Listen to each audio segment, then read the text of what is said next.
परं तत्त्वाय नारायणाय गुरुभ्यो नमः।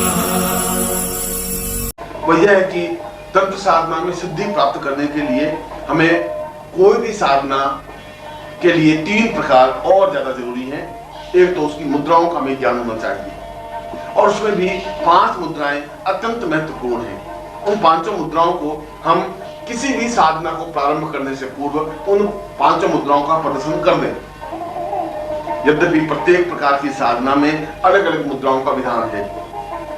वह चाहे तारा साधना है तो अलग मुद्राएं हैं, लक्ष्मी साधना है तो अलग मुद्राएं हैं, परंतु यदि उन मुद्राओं का ज्ञान नहीं हो तो केवल इन 5 मुद्राओं को हम प्रत्येक साधना के सामने स्पष्ट करते हैं तो हमारी कार्य पद्धति अपने आप में पूर्ण हो जाती है। इसके लिए फिर अलग अलग उस मुद्राओं का प्रदर्शन जरूरी नहीं होता।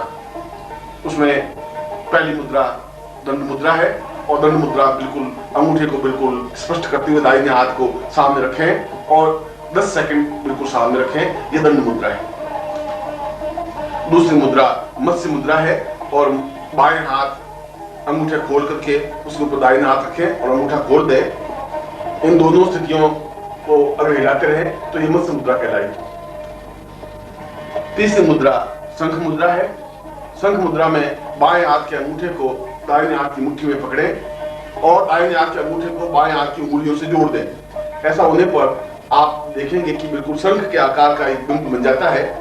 यह शंख के आकार का जो बिंब है वो पूर्ण रूप से शंख मुद्रा कही जाती है। फिर वापस कर देता हूं। बाएं हाथ के अंगूठे को दाहिने हाथ की मुट्ठी में पकड़े और दाहिने हाथ के अंगूठे को इन उंगलियों से जोड़ दें और इस प्रकार की जो स्थिति बनती है वो सामने रखें। चाहे ऐसे रखें चाहे ऐसे रखें। चौथी अभय मुद्रा। अभय मुद्रा में दोनों हाथ बिल्कुल सामने स्पष्ट हो और 10 सेकंड तक दोनों हाथ हमारे सामने स्पष्टता के साथ रखें। और 5वीं मुद्रा अपने आप में हृदय मुद्रा है। हृदय मुद्रा में 5 उंगलियां खोल करके पूरे हृदय पर स्थापित हो और अंगूठा ऊपर की ओर अग्रसर हो, सिद्ध हो। इस प्रकार से हम कुछ सेकंड तक 10 सेकंड तक बैठे।